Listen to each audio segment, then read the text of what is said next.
Hi, this is me and Get Real. It is 3:15.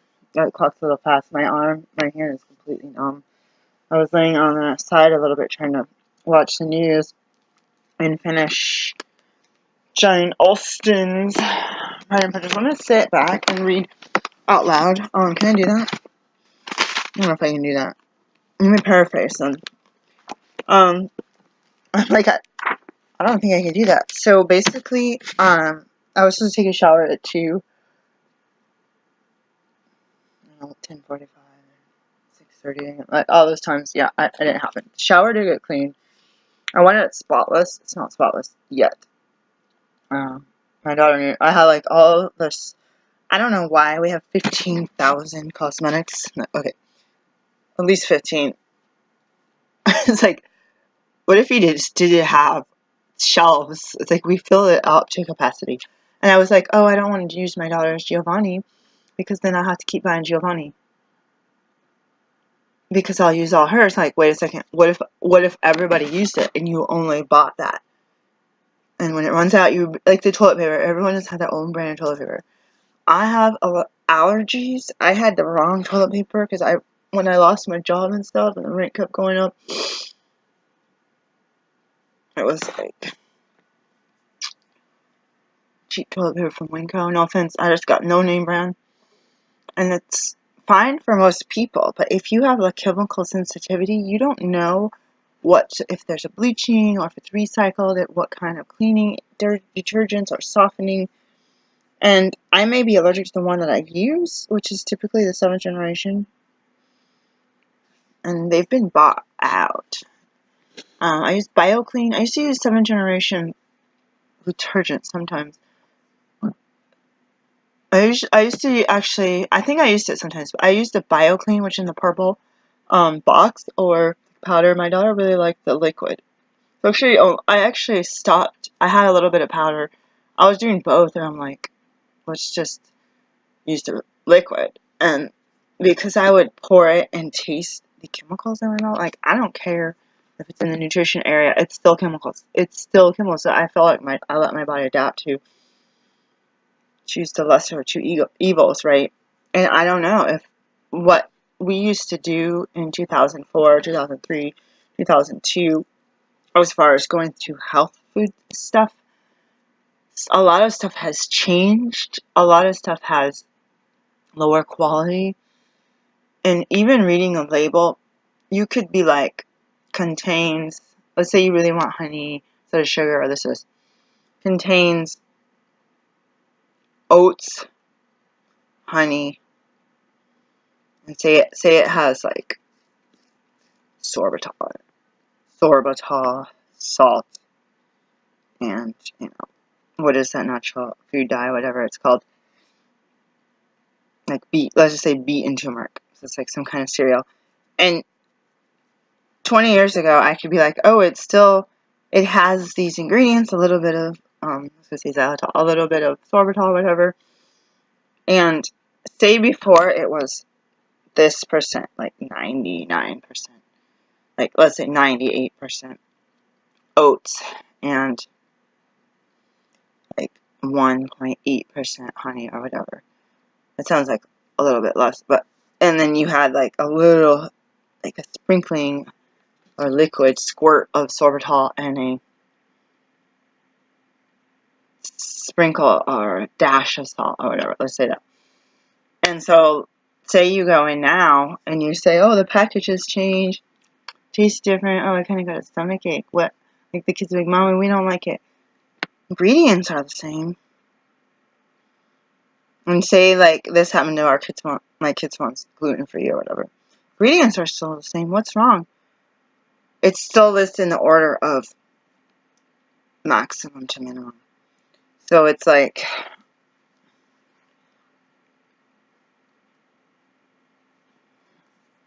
oats, honey, sorbitol, salt, and a little bit of color, natural colors.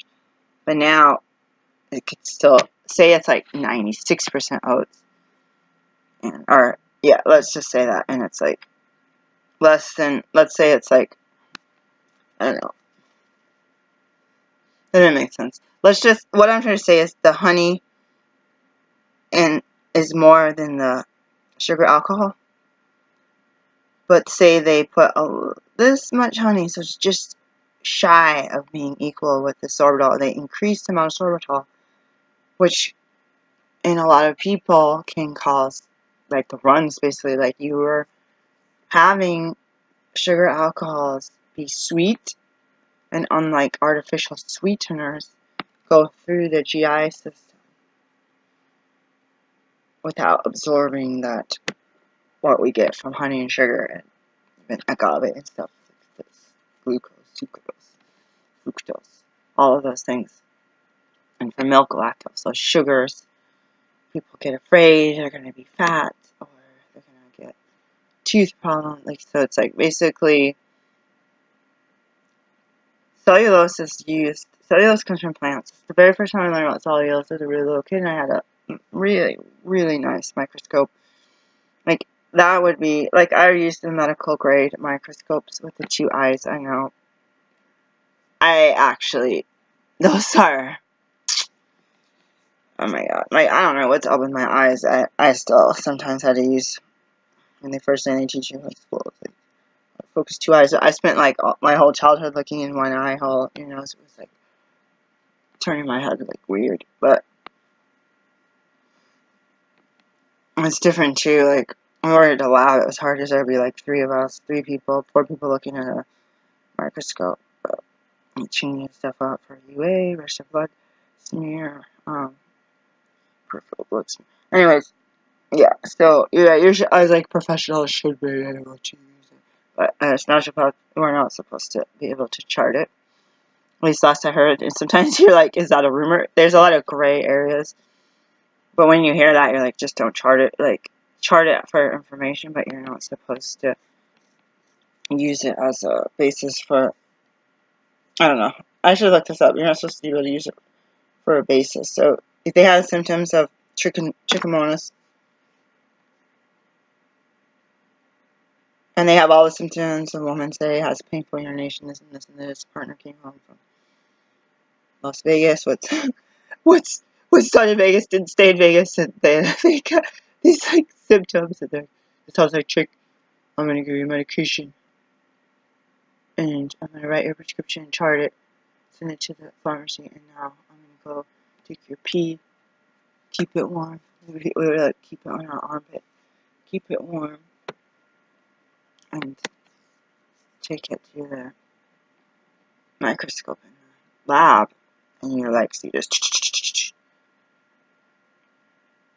I saw that before. And you're like, yay, I seen. Oh, wait. You're like, I saw syphilis before. You're like, yay, I saw. This is not something. Or you're like, no, this is not something to cheer about. But I am grateful for this experience. Just see this parasite inside of your body. Like, it's like dark field microscope, downtown STD clinic, Multnomah County. And the other one was when I worked in the lab. We saw a trick. And so in the lab, when you have technologists on site, you can chart it. But for me, I would have to prescribe based on symptoms, send them, go look, and say go home. Based on symptomology, which you would say, we're going to go send you. But I heard that we can't chart in our assessment or in our plan or lab results that we saw this with our eyes. I'm not sure, but I feel like you just send the, well, it has to be right away, send them to the lab again, to allow a technologist so they can actually enter that report and utilize it in the chart. Because it's a legal document, right? And you don't want to just haphazardly always be like, it's like people always prescribe for bacterial infection and you never even did you can learn from a blood draw, from a culture, swab, throat culture, vaginal culture. Like, you could say, oh, we think you have a bladder infection, you're going to take some antibiotics, and you don't have, like, for symptomology, so yeah, you don't want to just, I've been, actually, me and my kids have been prescribed a lot of antibiotics for, we didn't take them, they're like, but it might just be a virus, and it would be pointless. So most people I know, if the doctor gives them that antibiotic, they go home and take it. But then the problem is they take it, like the direction says, take this for 10 days, not just when you're feeling better. And so they'll take it, they'll feel better. They could have had a virus, they could have bacteria.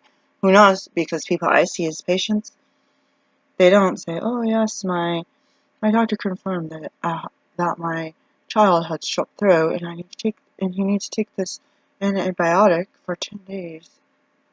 Blah blah blah. Or, oh yeah, my kid had a reaction to penicillin or amoxicillin, so now he's got to take, whatever it is. And then you're like, and the people I see, they're like, well, there's time that somebody gave us meds. I got really sick. How sick? I felt bad, really bad. They said, don't take this again. They took it from me, said, don't take this. I go, what kind? Like, were you in the hospital? Yeah, I was in the hospital. Like, was it IV? I don't know. Was it pill? I don't know. Was it a liquid? I don't know. And you're like, sitting here, like, dude, when was it? Last year? No. 10 years ago, maybe. 15 years? I don't know. 6 years ago, maybe. I wouldn't be able to tell you. I can tell you based on remembering what clinic I went to. Oh, was I at Southeast at this clinic? Was I at my naturopath? Well, And then they'd say, and they're not having, from these people's countries not having these regular health visits is not a part of their thing. If they go to the same place, obviously it's in the computer. I don't have access to it. So then I have to say, they're like, oh, my doctor prescribed me such and such for this thing in my gut. What was the thing? I don't know.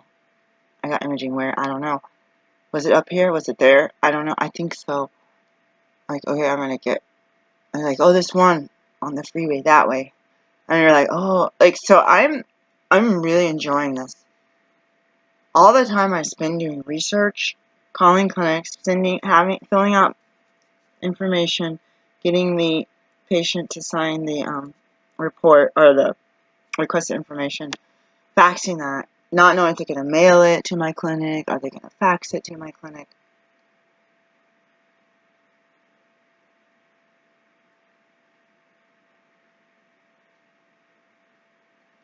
And then I'm like,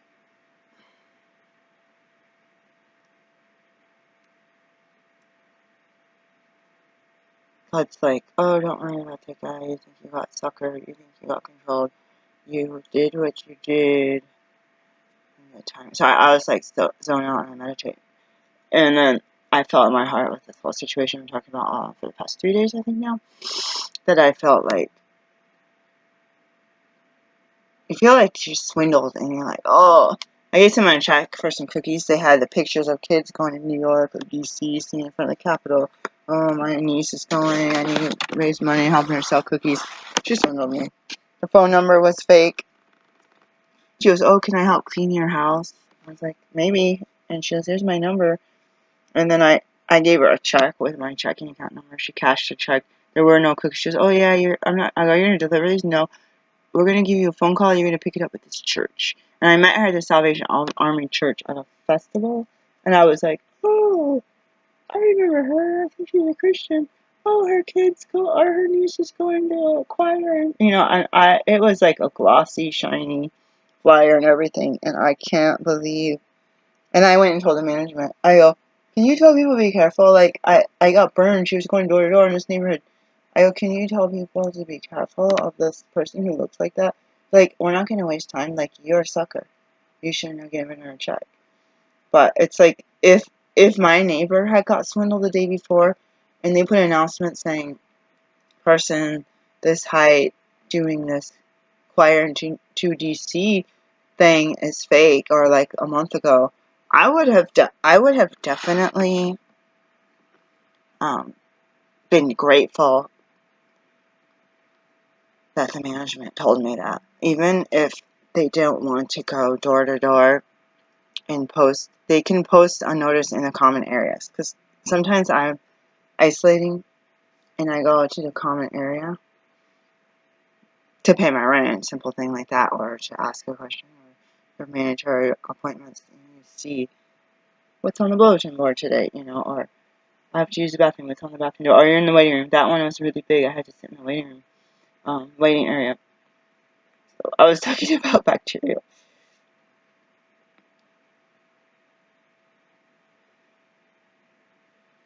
I really enjoy my job, and I wish to God I'd get paid. I'm not going to expect somebody to pay me to try to get a map, which I've done, and look at the direction they are pointing to see which hospitals, which emergency departments there are. Now, I'm not going to be like, oh my, like if they pay for the office visit, which doesn't always happen, you feel like that research time is part of that visit.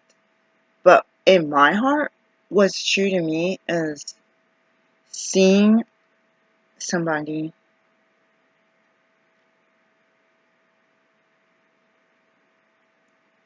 like that office visit or their health condition, which I tell them if it gets worse, if you can't breathe, if this happens, you have heart pain here in your back or in your right abdomen, all this stuff, blood in your urine, all this stuff. You're not going to go to urgent care. Where is the urgent care? You're not going to go to emergency department. Where is it? So to try to, and I should pass out. I think I'm going to pass out flyers at my next home visits in this particular population. I'm also going to keep a copy on me and with my kids. Now that, because I have no relationship with a physician. My doctors, I've called 3 of them.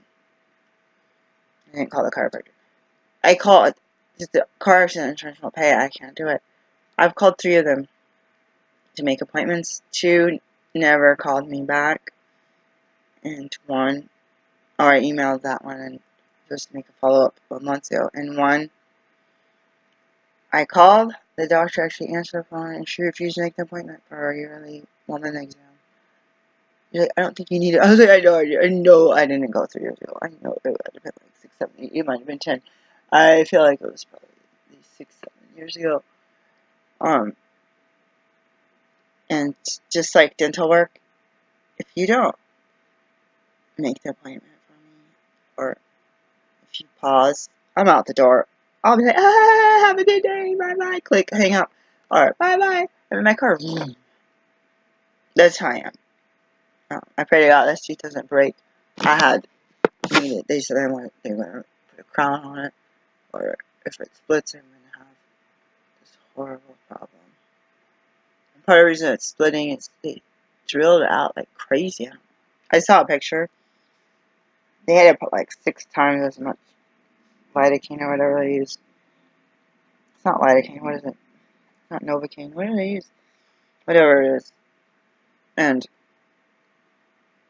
they're like, this is why it hurts. And they showed me a picture, and I was like, so basically they hollowed out most of my tooth. They said that apparently there was this really deep cavity, and it really freaked me out to have, like, what happens when you breathe that crap in when they're like, zzz, zzz, like 45 minutes? It sucked. I was kind of, I haven't really been in Grand Canyon. I don't like see this big crater, and you're like, don't show me that. I was like, alright, fill it in, I'm going, I don't care. It's like, what happens if you left a piece of the cavity in there and covered the top when it just spread the rest of the tooth? I think that happened to one of my kids, or me, I can't remember. I think it happened to me. I think it happened, yeah, one of us, that happened, a cavity grew around a filling, and they had to like remove the filling and refill it or something. I'm paranoid right now. I'm just like, I forget that our freaking teeth are like there for a really long time. So if I was 100, wow, that's a long time. Like they're designed to last 120 years. In my belief system, the biblical belief system. Let me paraphrase.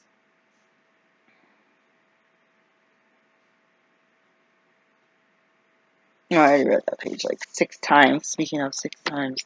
6 times more medicine, 6 times I read the same page. So I'm on page 346 and 347. Lady Catherine and Elizabeth. And I believe it's Lady Catherine. Is that the Deborah or whatever her last name? I don't know. Mr. Darcy. Um,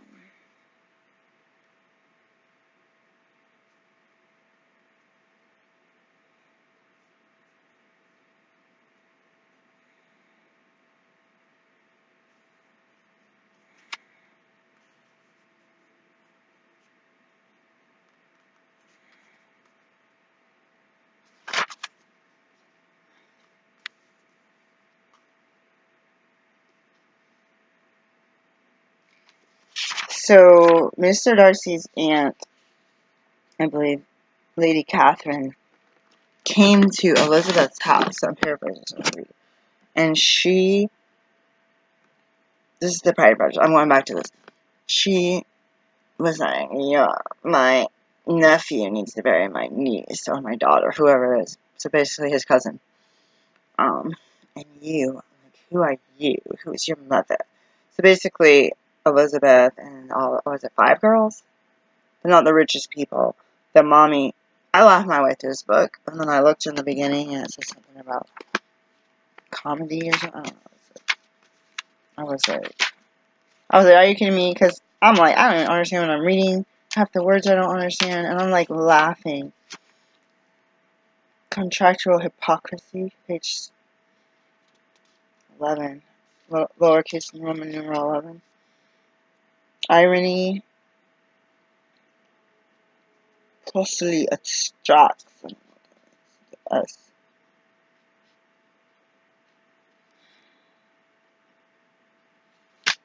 I'm not quite sure I read the introduction, I'm not gonna lie to you. I want to get to the meat. To the introduction to Peter Conrad, Christ Church, Oxford. I'm not quite sure I read that one, because it was written between 1796 and 1797, but it wasn't published until 1813, which has been pruned and amended version of the original. And this was edited in 1963. Incorporates readings established by R.W. Chapman. I want the real deal, yo. I'm gonna read this again. I want the original manuscript. I don't know if it's. I had this in a different copy last year. They need it back to the library. If I didn't finish. And annotated.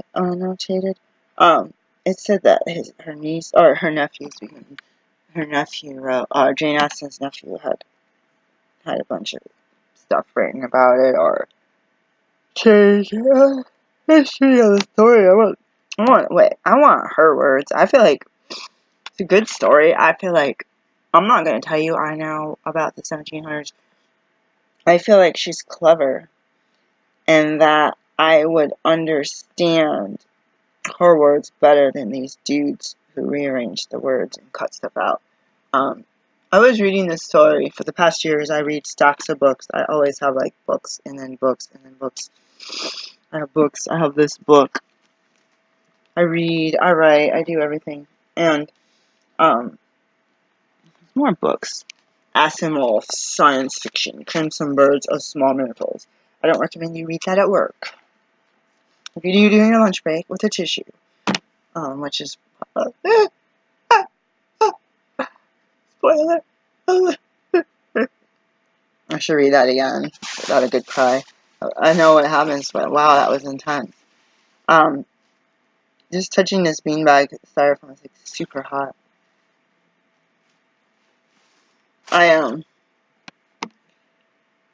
Probably around Christmas, we were in a car, and I was like, God, I hope I don't die today. Me and my daughter are sliding around the ice, falling on each other. I fall on her, so don't blame her. I was in a car. She was trying to help me put chains on, and she was shivering. She's very thin, and even if she was wearing multiple layers and gloves and all that, lots of hair, I was like, get in the house. Like, my son might have been out there. Sometimes he's out there.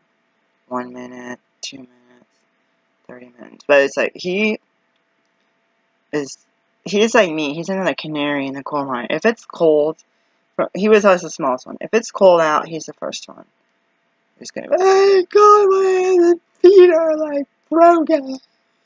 And he's got like red face. Like, oh my God, I'm gonna get frostbite. He's the first one to get sick in the heat, too much heat. He was the one, like me, to eat something that doesn't agree and puke all over. He was like, yeah, anyways, that's too much information. But I'm like, you're like the canary sensitive, and people are like, oh my God, you guys are pussies. Like, you should be able to eat everything. You guys think you're like better than me because you're eating. I was like, you don't want to be around us when there's stuff coming out of our bodies that should not be coming out. Like, let's just let you know that it's better this way. Trust me. Like, some people are so snobbish. And it's like, I think the thing is that they think, this lady at church, I told her she was smart, she was still at college, and she was homeschooling her kids. But it's a lot what you throw up in front of your kids at school from the internet and books that you didn't really teach them their self-learning. But she was like, you're an idiot. Why?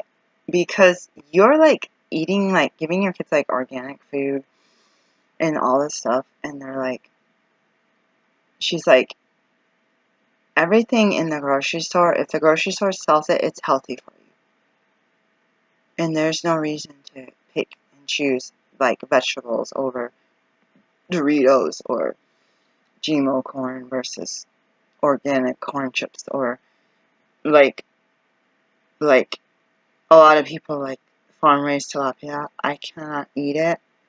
Or trout or salmon. And New Zealand, I don't shop there that much. I used to eat fish. Nobody really eats much. I give some to my son. And my daughter won't eat it. She's like, sometimes she's like, go buy my brother some salmon. Like, she'll just be like, Epiphany, like, he needs it. When you guys have these tantrums, just give him some chocolate. I'm like, I'm not rewarding him. And then I realized it has a sedative and a stimulant effect. It kind of brings you back too, but it like makes me really tired. And it's like, and I study this a lot, about the biochemistry around chocolate, and I eat a lot, like people are like, chocolate's so bad.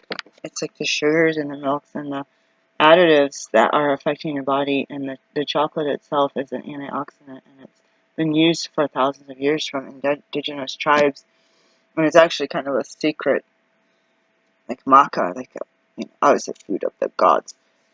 There's a bridge of the gods down the street. Food of the gods. Isn't that what it means? Is it? No, it's... Oh, yeah, it is.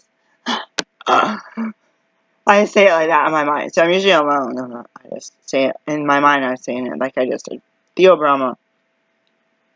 Food of the gods. And like maca from the Andes or whatever, South America and all these places. So I don't care what you eat. I don't care what your kid eats unless you're seeing me for dietary counseling and surveillance. I care that I don't break out in a head-to-toe rash and have anaphylaxis occurring as soon as I put something in my mouth. Like, that's, like, if I could eat all the foods in the store, I would get by far the cheapest thing, and I'd get a lot of it, and that's what I would eat. But because it's the people that I was like, you're too poor to eat like this. Like, if I could eat the way you eat, I would. And yeah, heck yeah, I want to get out of debt. Heck yeah, I want to save for a house. Heck yeah, I want to actually pay my rent and put gas in the car so I can get to work. But I have done so many days of allergic reaction. It's very detrimental to being able to pass tests, being able to make it to a test without being like traumatized. Your body just like an earthquake just happened. You're like, cancel the test, nobody's going anywhere, but the test is still going on. Especially those once-a-year tests. That happened to me once. Oh god, learned my lesson the hard way. And then I could have called out, but I actually just arrived late, and I didn't pass it because I ran out of time because I arrived late. That sucked. They're like, you got 3 minutes left. I was like, what are you doing? I was like, pencils down. I was like, I hate when that happens. So then you think you can hurry up and fill it, but it really doesn't help you if you run out of time. Like, you don't have a chance to even choose the answer even. Like, you automatically get it wrong, right? I was so sick. Sometimes when you're not that sick, especially allergic reaction, you get foggy brain. When you're not that sick, it's like you think when you look up at the clock how much time you have, how many questions you have to answer, and you can kind of pace yourself. But when you're like sick and you're sitting there with a Ziploc baggie and hoping you don't have diarrhea and you're not drinking a drink of water, which your brain is, your brain loves sugar, like glucose and water. Brain loves it, and it's like you don't have either. So like if I eat something, I'm gonna puke. If I or have diarrhea, or if I drink something. So that was one of the worst parts about it. 3 hour test or whatever. But yeah, I learned my lesson the hard way. I passed it. I didn't eat the foods that I ate before, and people are saying you're stupid. And all the people I know that have allergies, like, oh yeah, everything I can, blah blah blah. Oh, you're lucky. And I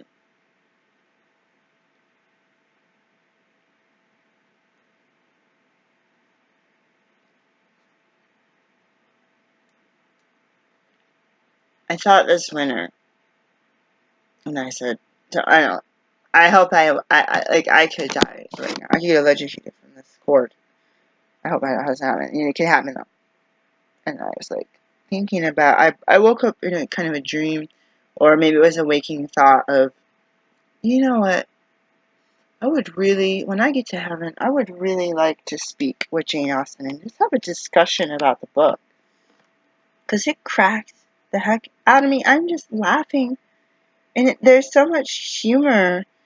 And the mother is ridiculous. It's just like so funny to me. And I don't think it's necessarily a comedy. Maybe it is. But it's like, it just cracks me up. And it's really well written and really descriptive. And I promised myself to read or to watch the British broadcast version. I watched it before. I think it's, what, 5, 6 disc out. Maybe it's only 2 discs.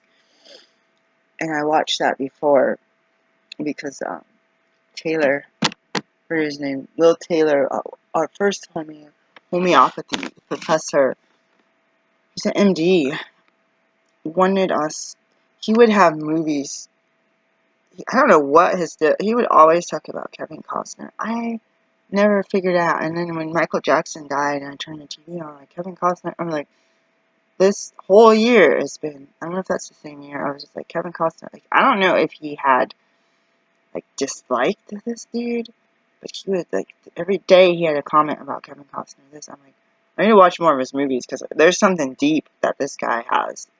Like, he was, like, a little bit obsessed.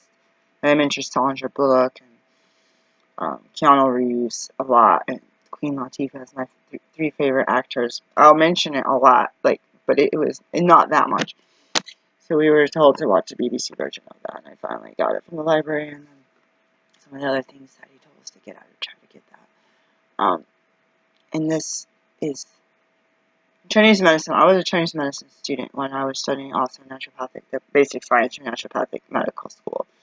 I was in dual degree, and then I was trying to add the triple degree, which is the natural childbirth. All naturopathy students take one, so basically you don't sign up for for your natural childbirth certificate program until you take class 1, and because you need 1 before you can take 2, 3, 4, and you have to pay, what, $150 or whatever to do that program, and you get the certificate, whatever, all day that you want, but you need the 60, 50 birth. So what I'm saying is that look how tired I look. Oh my gosh. I'm like, I can barely keep my eyes open. I feel like I'm going to throw up. All I ate when I just came upstairs was like a teaspoon of olive oil with some salt and nutritional yeast. Not that I'm complaining. And some cocoa with honey. I'm just like, I'm about to pass out a lot of energy. I think I have 2 bananas left. Me and the guys, the piggies, ate blueberries, frozen blueberries with mango. So I buy frozen fruits sometimes to keep all their food cold. So like, oh shoot, I gotta buy my kid chocolate milk and I gotta run to the pet store. So I'll buy a frozen blueberry. And then I know when I see the price of blueberries and I'm like, oh, it's blueberry season. And then the price, when season goes out, the price goes up and up. So I say just keep frozen. You run out of money, you'll know in the back of your head that you have something stashed in your freezer that you'll have a few calories for that day. So I was sitting, there's a cushion from the couch. I was sitting on it looking at the guys, and I put a dish in their cage, and I sat outside with a spoon, and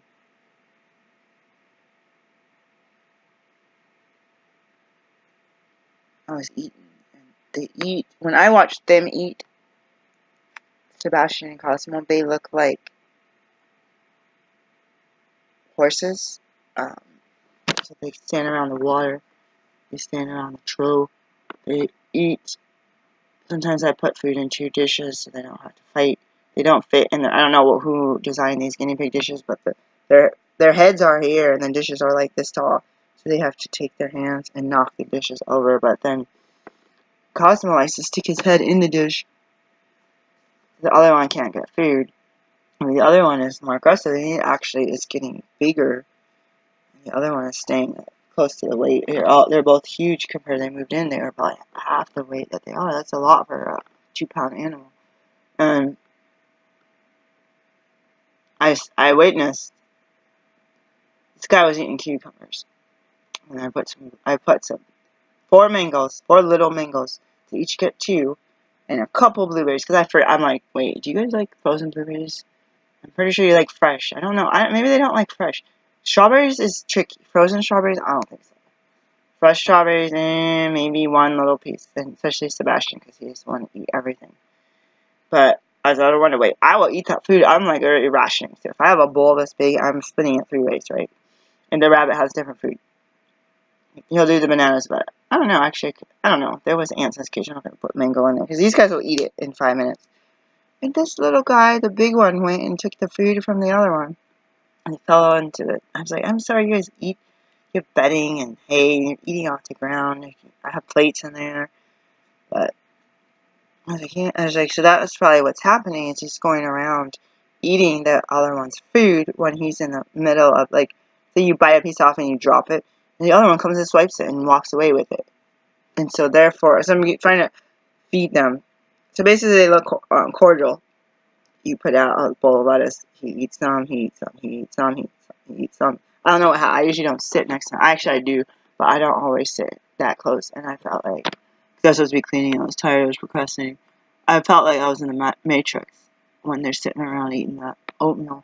Because I'm just like, I got a plan, I'm tired, we have a mission, life is exhausting, we always got something to do. And it's that scene where Morpheus and Neo are in the Matrix, in their Matrix version, doing the training fight program, and Mouse is like, Morpheus is fighting Neo, come on, and they all jump over the tables and like, I don't think it was that scene. It was the one where he's like, what is this? It's like, ready snot or something. Yeah, so it was like 2 scenes where they're in their kitchen table. I don't know, I watched the movie way too much, but I felt like I was just sitting around these guys. The thing is, the kids like to eat alone. And that leaves me alone unless I sit with the animals. And then I feel like, I don't know why, this is going to be psycho. I feel like I had this dream that I was a kid. And I had a dream that I was a white soldier in France. A white man. Blonde hair, white skin. Clean cut hair, whatever. Blonde, like natural blonde. I don't know what color my eyes. I had a dream that this was me, and I had on a green military uniform, and it was like World War I or World War II. I can't remember. I think World War II. I don't know. It was a dream. It wasn't real. It felt real. It felt like I'm going out and I'm doing my job, and this is who I am when I look in the bathroom mirror. And I'm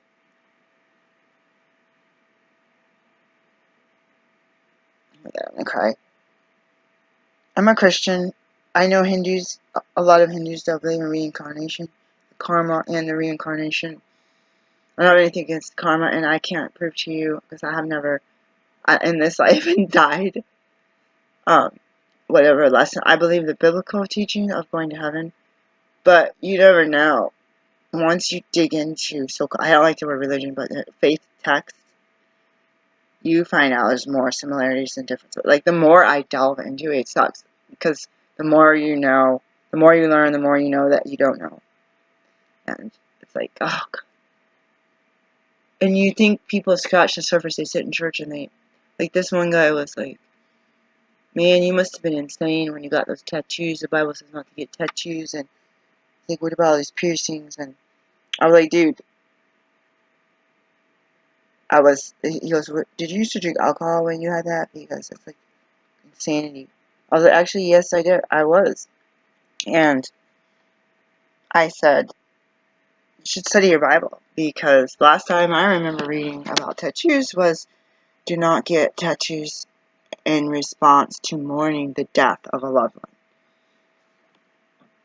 So, because I'm still reading through the last part of the Old Testament, I already read the New Testament from cover to cover.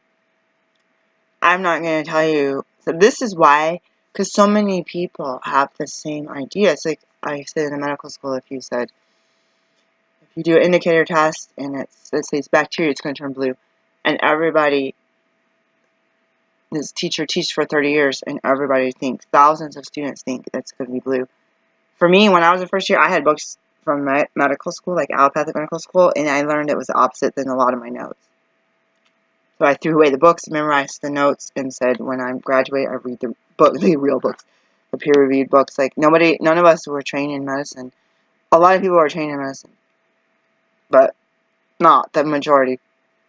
And a lot of people were good parrot people, which is, like, they just mimic anyways, whether they were already in medicine. A lot of my medical friends were foreigners, so there was always that language thing, so they did a lot to memorize the notes because they had that language, or they did have to take basic science, which is also another big thing. People that had, like, masters and PhDs and genetics, like, wait, these notes aren't the same as what I learned, but I've also taken biology class 2 years in a row, and then the books and the notes changed because of, like, Pluto. It changes. It just evolves, right?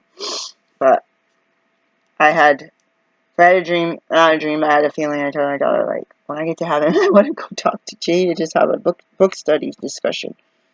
I really am curious, and I want to know about, art imitates life, life imitates art, what part she has, because I'm not a white European.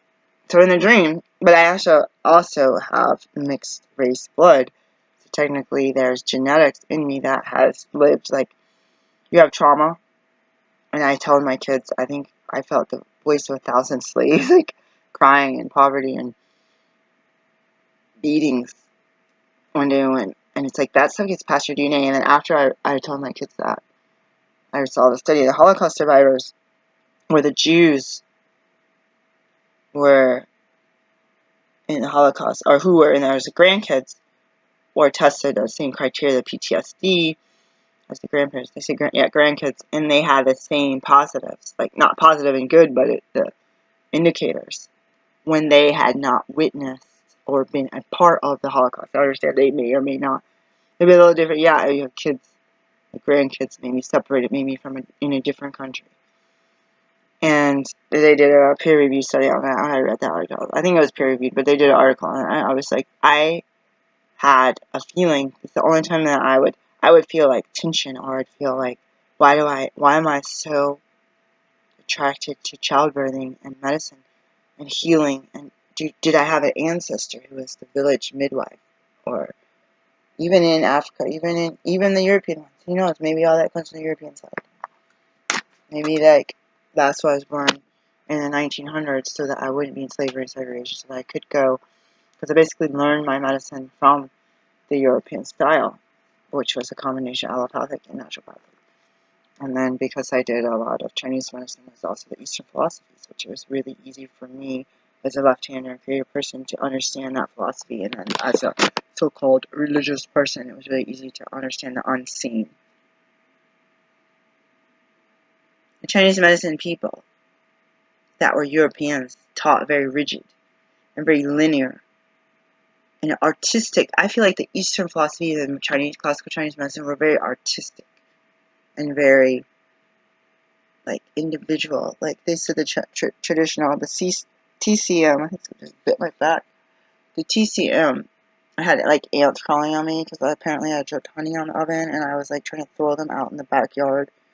by wrapping them in a paper towel. So I think I had like one on my face, two on my arms. I was like, please don't bite me. They've done that before. Try to like scoop them up and save their life, and they bite you. Sometimes you just gotta get rid of them. Putting in the garbage isn't always a good thing. They're just like, dude, I just crawl out of this stupid garbage can.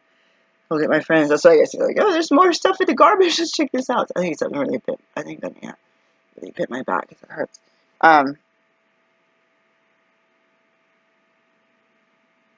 These Europeans were really rigid, and I'm a left-hander and a spiritual. Some people may call it religious person. And they got mad the way I was doing my papers. So then I had to go like I did in preschool, 2 years old before preschool, and I had to learn as a ballerina. When everyone else went right, I would go left. So now I learned at 2 years old that I'm backwards. So if everyone else had a hat in their hand, and like this is an example, and they put it on, I would be like putting it in my locker. Like I'd be like my mind just thinks. If you say something, you know, I flip it around left-handed, and I don't know what it is. You go to grab for a can opener, and you want to grab it with your left hand. You ain't gonna use a freaking manual can opener with your left hand. It's impossible. Like, whatever way it is, I don't know. I guess you grab it. If you grab it with your right hand, you can't twist it. Yes, you hold it with your left, and you twist it. So, you learn at age 2 that if you want it, so I probably would have grabbed it with my right hand. But try that. Try a manual can opener. Hold it with your right hand. You're going to open your can upside down. That's the only way you're going to be able. But this is dominant hand and strong hand, the one that's more in tune to what's going on. You're going to use your non-dominant hand to do everything.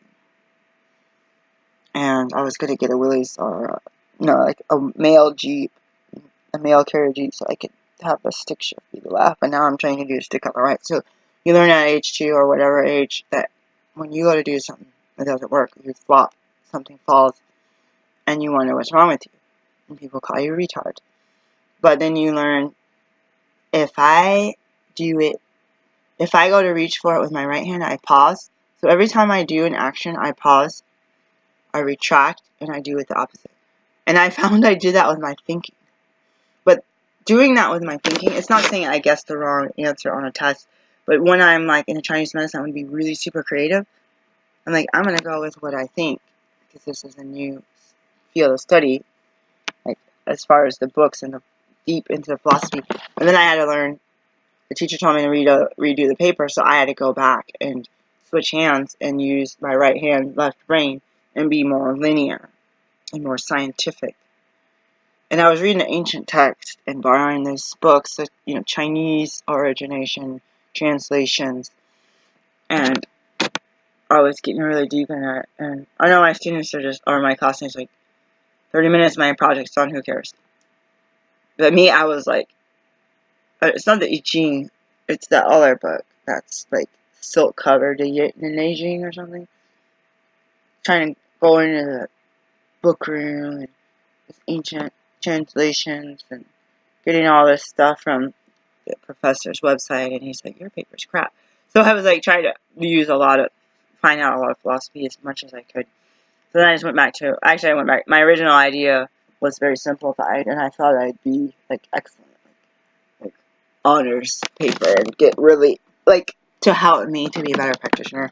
So I took a leave of absence from Chinese medicine, and that's not. Okay, that's part of it. That was one factor as a teacher told me I sucked as a student. I was like, why should I pay this guy's paycheck?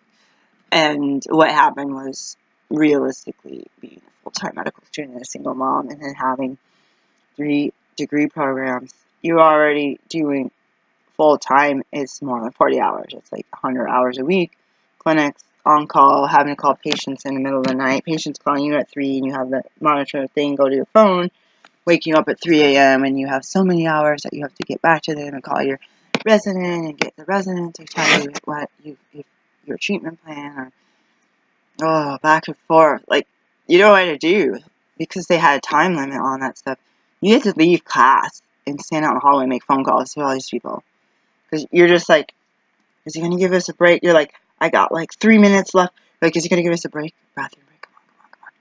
shoot, no bathroom break. So you like run out, you're like a video record or audio record, like run out of the room and at least make that first phone call by the time the date stamp, you know? You're like, phew. And then you could follow up with the resident one. And sometimes you just literally, if you're trying to get a hold of your resident first and they don't call you back, you're still looking at 3-minute clock because you have so much time to get the. So then I made a lot of calls to the patient saying, I did receive your message and I'm waiting to hear back from my resident, but I'm not allowed to give you medical advice because I'm a student and I can't tell you yes or no on your answer, but I did research it, but I just had to clear it with my supervised physicians first. So I did. So that gives you timestamp date. You just have to say, I can't help you. I'm just making a worthless phone call, wasting the minutes on my phone. But it also reassures people that they actually got your message and all that because it goes through a voicemail system. It didn't always go through your phone, or sometimes it wake you up in the middle of the night, which you don't like. Sometimes it would literally do like 8 to 8. If they call it 8:02, you could easily call their resident back because their resident's not in clinic or they're just leaving clinic, and you're like, oh my god. And it had like this thing, and then 8 the next morning, ding, and you're like, oh crap. It would be a lot easier to just make phone calls at 8 at night than it would be at 8 in the morning where you're like, I don't know if you're sleeping, hello. So all this stuff with that and trying to find out by pointing. Where I live is twisty turning. I go out here, the moon was there. When I got to my daughter's work, the moon was like over there. And I thought I was like in the same direction. It felt like I was in, the proprioception felt like I was in the same direction as when I was outside my own house. But the moon was way whack, and I was like, how the heck is that? And I have a compass I had a compass in my car, like a tiny one. But now it's like, I have a bigger one in there. I'm like, are you tripping? Like, and then I turn the engine on, and it goes like this. I was like, what does that mean? So, I had this dream. I was probably, I want to say I was 7 or 8. When I was a little kid, I had a French, was it a coloring book? It was a kid's book. It was like a nice half-inch book, 8.5 by 11-ish size. And it was French, English and French training. I don't know if it had colors, words, numbers, whatever. And I definitely was not being read to, so I wasn't. My mom knew French. So somehow I had a ton of books. I was a busy. You see me reading all these books. Like, when I was a kid, I was like reading through books so fast.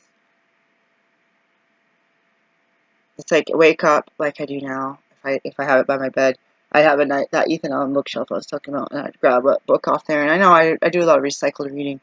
I'd read the book, be like, okay, I'm finally hungry. Take the book to the kitchen table, get some cereal, read the book. Oh, cartoons are on. Keep reading. Boom, it's done.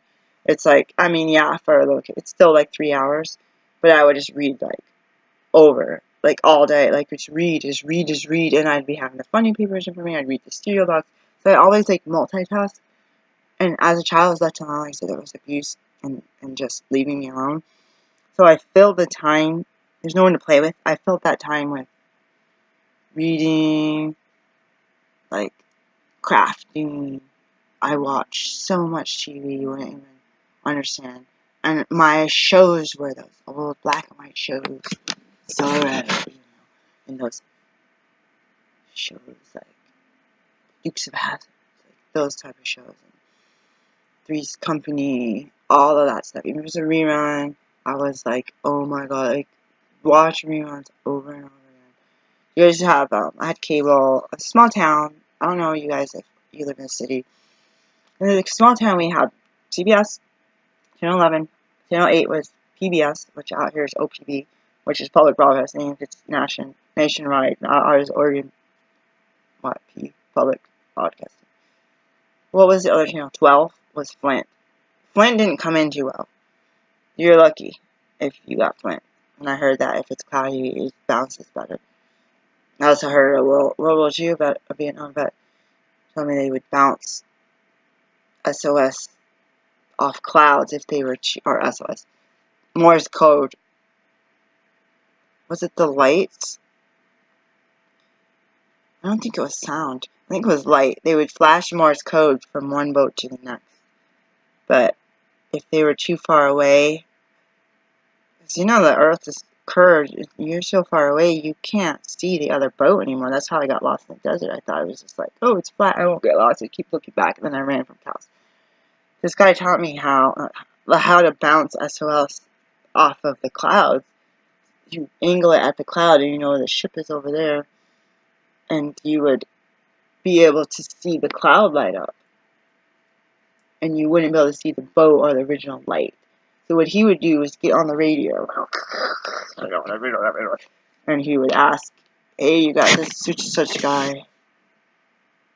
Can you come up on deck or wherever his station was? I'm gonna practice my Morse code, bouncing off clouds. Like, oh yeah, listen to right up, over and out. Like, I volunteer with.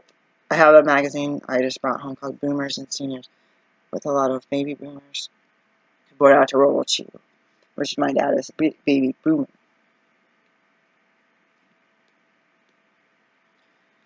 So it's really amazing to hear these stories.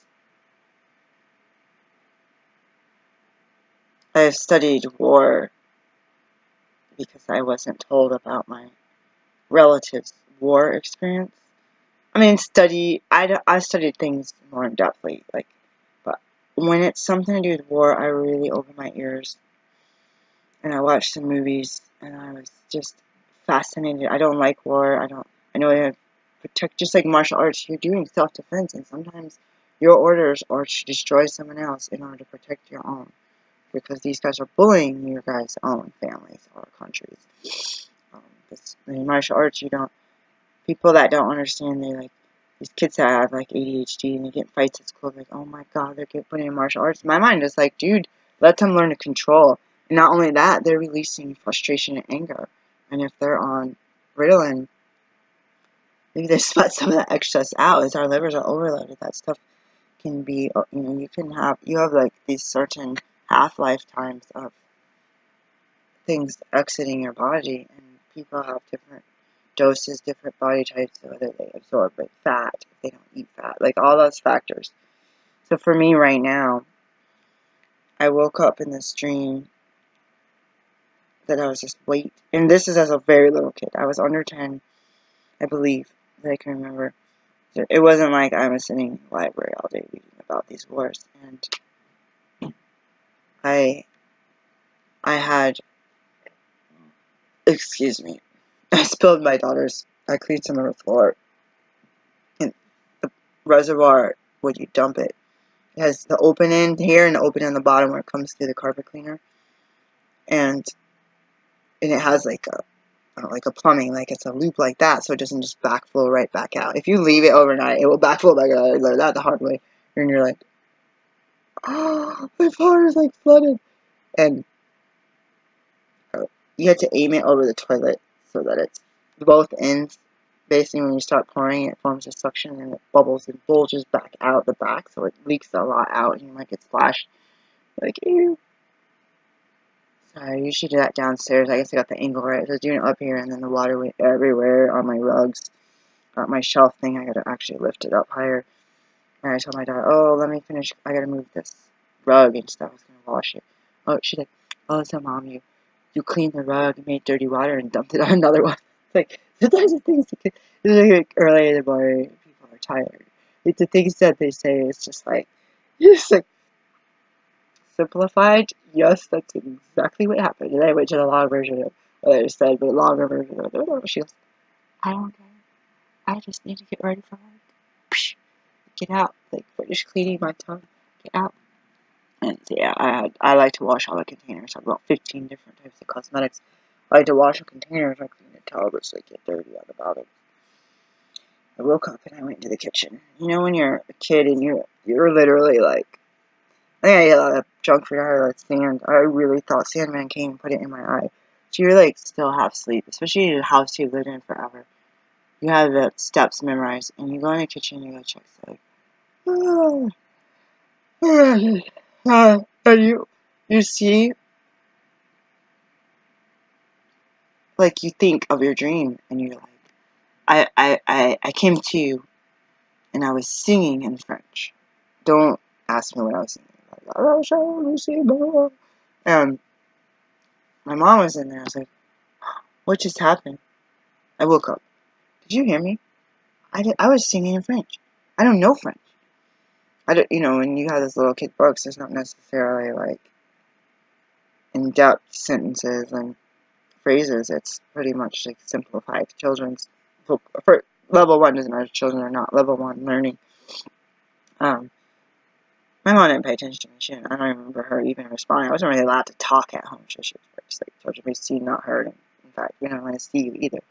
And yeah, why was I born? Oh yeah, I forgot. I was an accident. So I was just there. I was just present in this place that they could claim tax return. And I went, and 12 years later, I meet my friend Ben, and I was like, "You're interesting. You're really tall, and you have this blonde hair." I said, "You remind me of this dream." I think he has brown eyes. I think in the dream I might have had brown eyes.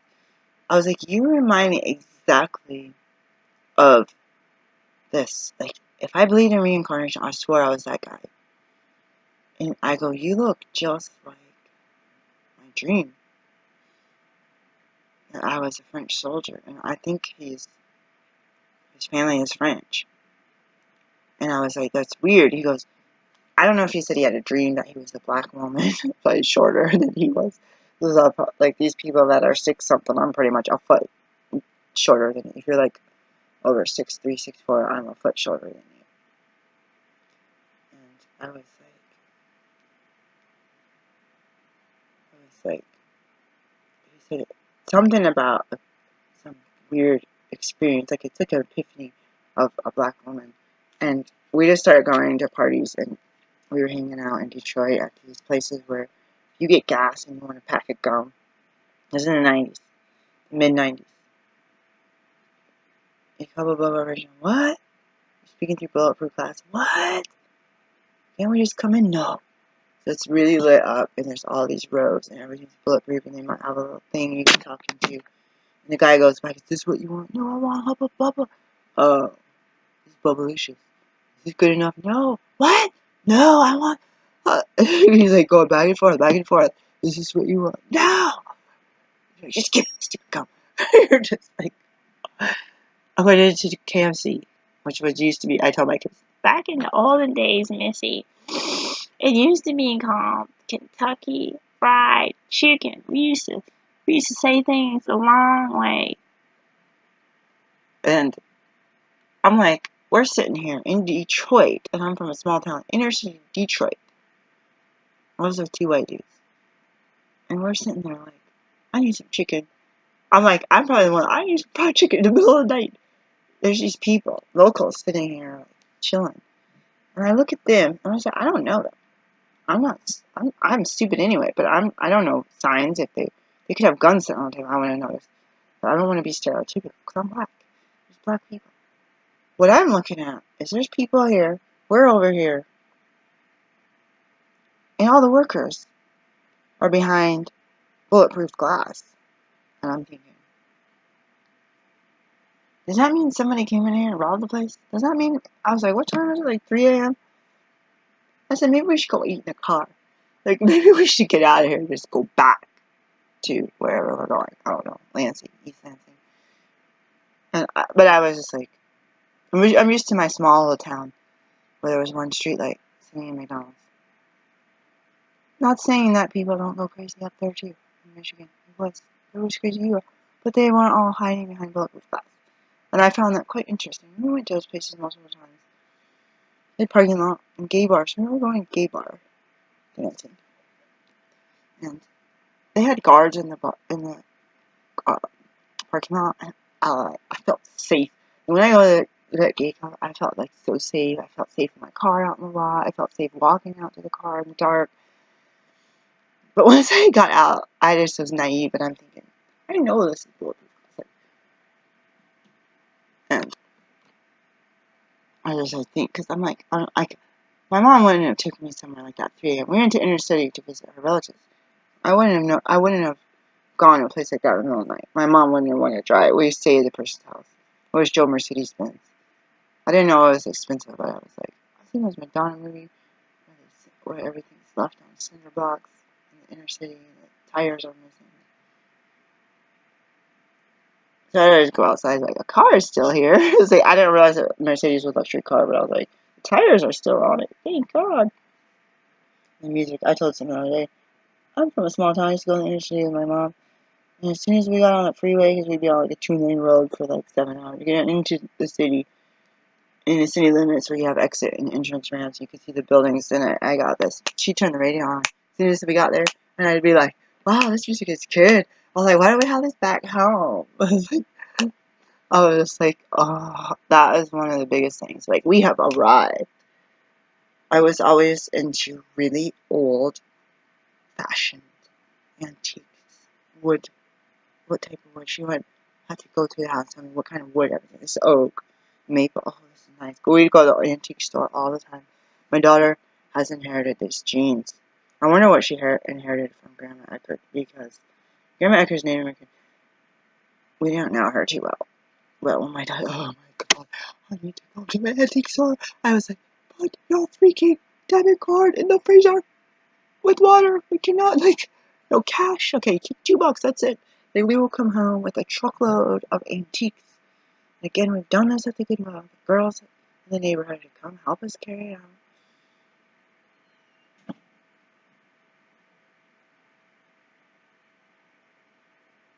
But that's where I would go as a kid. We were in a small town. I took my kids to Audubon Society to see birds and wild animals, and dead stuffed animals.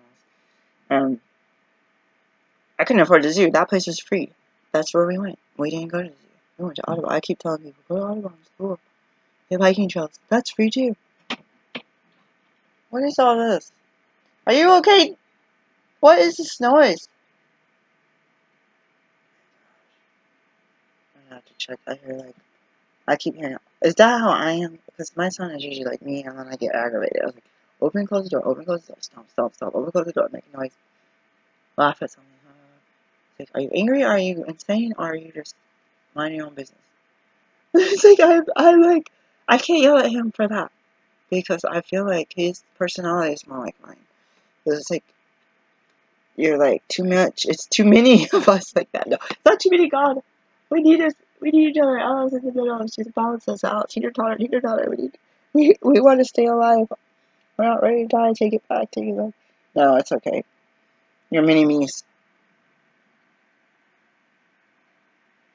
First or father flock together. You hear doors open close. Hello? I'm gonna go check. I gotta go check because it's like really. I asked him. Me and this guy started getting. We got a pair of Mickey Mouse green corduroy jumpsuit, or whatever you call it, jumpsuit. What is it called? Overalls. We would go to like rave scene, club scene, dance. We'd be like twins. We'd like end up as party. Joel was our balance board, and our teeter totter, the pivot thing. Joel would be like thinking things through. And he always had the car take us. I don't know. I guess I didn't drive, but he was like the chauffeur. I was be in the back. I had this big green thrift store coat with a hood that's like shag carpet with like 3 buttons. This big old shag thing. I love that unique style. That was just like always like, oh my gosh, this is so me. I had a blue like plastic like top. I think I had a zipper, the collar. Oh my god, it was like, that is like one of the ultimate clothing items that I would like. Between that and I had a flare arm faux fur hood, silver iridescent coat. I almost bought. Did I buy a? I almost bought a coat like that. I don't know. I think it was on sale. It was like a men's unisex. Workinggear.com had one. I think I actually ordered a silver coat, and it was charging, and I never sent it. And I was like, I asked for my money back. I think it was out of stock.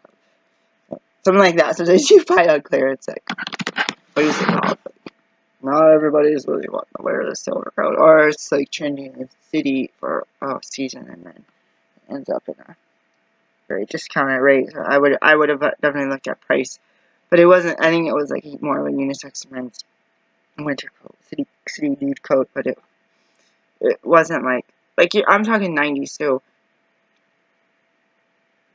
the 70s, when I was born, was about the double-breasted polyester pantsuit that everyone made fun of. And that dude, is it Sylvester Stallone? No. I always think of that. It's Rocky. Who's the other dancing dude? The John Travolta. Dancing. That one. I have that record, by the way. You want to buy it? I was like, I should probably pay it for the kids if I want to keep it. Can't remember. It's not flashing. What else shows where they wearing those big chunky collars? And my grandma had a polyester pantsuit. I ended up with it. Everything got left at the old apartment. And she was a lot taller than me. And I'd be like trying to pull it off. Or like literally, it's from like the 60s. That after World War II, textiles and food went more chemical and more fake. And also during wars, you hoard. World War I, World War II, you hoard natural like copper and all. That's why those pennies are different in World War II.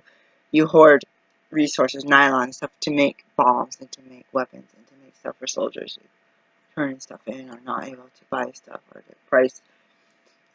My daughter was talking about as long as it's not sawdust and flour. I was like, actually, it's a real thing. I was reading a story about my friend was from Sweden. I think she wrote an autobiography about the war and about the Nazis and it was about her and her family in a bunker underneath their house. Oh my god, like I knew this lady. She was one of the nicest people to me. And it takes sometimes, it's weird, is somebody from Scandinavia, some natural blonde hair and blue eyes. Oh, you're so sweet, young lady. Oh, let's be friends. And then I will get like Americans that are just like, you suck. And I meet a lot of Americans like that, and they'll like say, what country are you from? Why are you here? Why are you messing up our country? And I'll be like, oh, they're like born in a different country, or their parents, or they're like first generation. They immigrate, like, I've been here. Listen, I'm part Native American. And people came to Africa and freaking scooped us up and made us come here. Chinese people came here for opportunity. Chinese people built the railroad, did all's laundry, while we sat in the sugar, whatever thingies, sugar cane, running from snakes, and picking cotton. I had this guy from the south that I met. He was real old. Oh my gosh, you remind me of when I was a kid. We had people like black people, colored people picking cotton. And he just spent like an hour, cotton picking. I was like, I watched those Looney Tunes, all those cartoons, and they'd be like, hey, you out here cotton picking. When I was a kid, that's so funny. And then when I'm like an adult, like studying the Charles G. Richmond Laboratory classes about race and about other people's struggles and autobiographies, the stuff you don't hear in regular history class, you're like, you heard about slaves, you heard about being not a person in Jim Crow laws. And I was like, that was a derogatory comment. I was like, I wrote in my report that this guy just spent the whole hour talking about this person's getting caught, and these people were nice, and these people, they had their own houses, and we had our own houses, and I was just like, okay, tell me more, because you are telling me the truth. Like, those were not slaves, but they were workers. Like, you were telling me the straight up, like, when you die, your story is going to grave, unless people, like, I memorized it. You are telling me when, as a kid, you went outside in the field and what you saw, and how you interacted with the people, and if their kids came with them, if the lady had a baby strapped to their front. I want to hear it. I hear more from white folks from the South, or from some other, anywhere, about how blacks were living in the olden days. I got one black relative that will tell me a daggone thing about how it was back then. And a couple autobiography, midwifery ones, they'll tell about how it is and what their grandma and great-grandma said, and this person was, her mom was a slave, and this person blah, blah, blah, blah, blah, and all these birth stories, they had a lot of time to talk, and all these herbal things, and all these bandages, and how they had to do this medicine, and this, and this, and this, and this, and this, and emergency stuff, and what if the baby died, and blah, blah, blah, and they were Christians, they were praying, and they were washing their hands and boiling water, and they might not have running water, so they go out to the creek in the middle of the night without a flashlight, with a bucket. Like, so I read this, and one of the best ones was written by a white person. The lady prayed that she didn't know how to read and write too well. She prayed that someone would come take her story before she died. She basically stayed alive for a really long time. Someone finally came, read the story. I'm not sure which one, but I hear more from people face to face, from white folks talking about how it was to be around these black folks and how they're dealing with how much they hated blacks or how they learned to love blacks after decades, and how, like, I had this one person, oh, my family in-laws have this black servant, oh, she's like family. I was like, this is 2017. I was like, I think I might go, like, I might go down this alley, because I'll be making more as a servant than I would as a doctor up here. Like, I'm serious, like, I know for a fact these people can go and buy what they need to buy, like underwear and food. Like, they're gonna work, gonna get paid. When I work my own business, I haven't really got a lot of pay. I'm gonna check on my kid, but we would go to these parties and we would dress in these overalls, and I think I have a couple pictures of us like being up all night for days, sleep somewhere, go to someone's house, listen to more music. I just like that electronic dance music, which I didn't call back then. I just called techno. Chicago, so was like in Detroit, Chicago, like they'd get in these like Midwest like fights about this type of music, like New York club music. I was like, I didn't know nothing about New York. That's too far away for me. I couldn't comprehend all that. But I would be like thinking about all this stuff, and we would be like twins because we felt like the yin and the yang. Like we both had some kind of epiphany or vision about this opposite race, opposite gender, opposite people. And it was very strong when I first met this guy about that dream coming back. It's been probably 30 years or more since I had the dream, and I still remember it like it was this morning. So that's my story. I don't know where that came from. I don't sit here. I've never had another dream that I remember that I'm like the only other thing is waking, listening to music for like 2 hours, and I had a vision. Screams of 1,000 slaves could be heard, blood, sweat, and tears. People brought us to this country and made us do the work. We didn't get paid. They got a lot of money. They had plantations. Nursing babies ripped out of their hands, sold on the auction block. Women raped. Women sticking, I don't know if they had hangers, sticking sticks up there, you know what, to abort a baby because they'd just been raped and now they're pregnant. 2 months later, they found out, they realized, shoot, really, my first period missed. Oh my God, now a second one. And then they would be married and end up destroying their uterus and not being able to get pregnant now because they've stuck stuff up there to abort the slave owners, the masses. White baby that's going to come out. Because after generations of doing that, you're going to be like me, and you're going to have a white kid, blonde kid, Mexican-looking kid, freckles here, you got a red hair, you got blonde hair, you got straight hair, you got curly hair, you got green eyes, hazel eyes, freaking purple eyes. And then you're like, even in Africa, people can mix stuff around. My neighbors from Africa, they all have, most of them have very silky hair. I would say less than 10% have curly hair. And I say less than 10%. It's probably a lot less, but some families are 10 people. And maybe 1 out of 10 might have like curlier hair like mine. It's still pretty straight. And I feel bad for some of the little girls that want to grow their hair or have straightener because their neighbor girl has like my daughter ringlets instead of our wavy hair instead of my like fro. But it's really interesting because all of the countries, if you look on the atlas, were like, you can see where they could be like one big landmass. Even if not, these people, they're not stupid. They had boats. The first history they found in North America was African boats, trading boats south near Mexico and near Florida. They found trading boats, and so that was way before Columbus. And they had been coming from Africa to North America to trade before we had India or whatever. What is it called? Indians. India. The new India. Like, we're not. We went the wrong direction. It's not India, but Indians.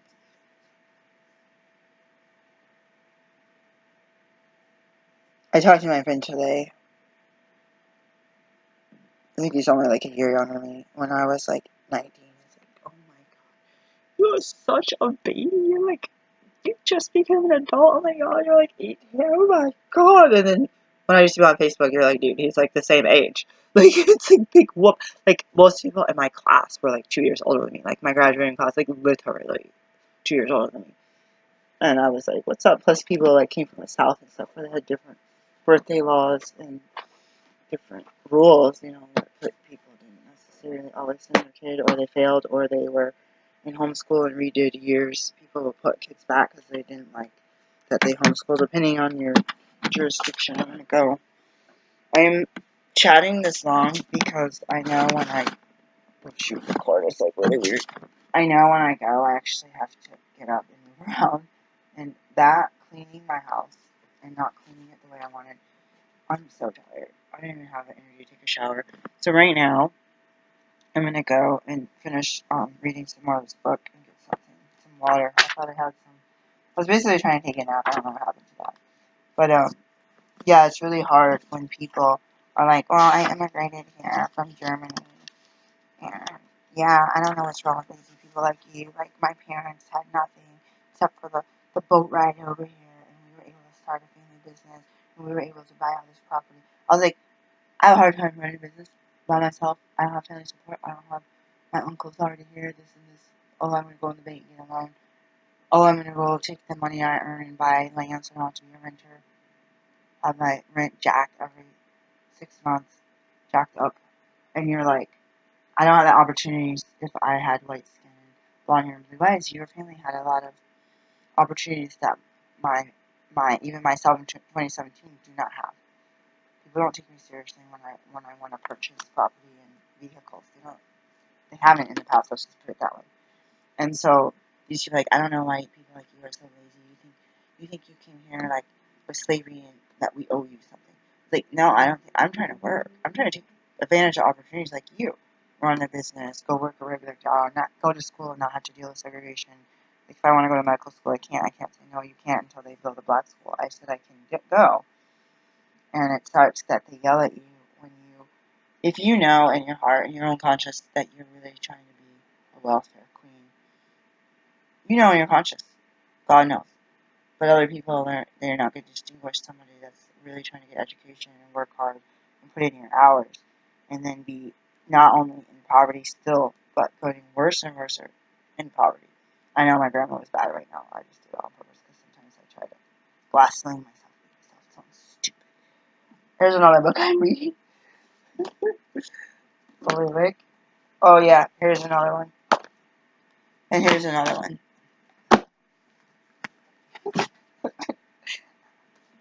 I think I already showed you this one. This is the problem area. I always showed you that stack. Usually that as an office was in the car.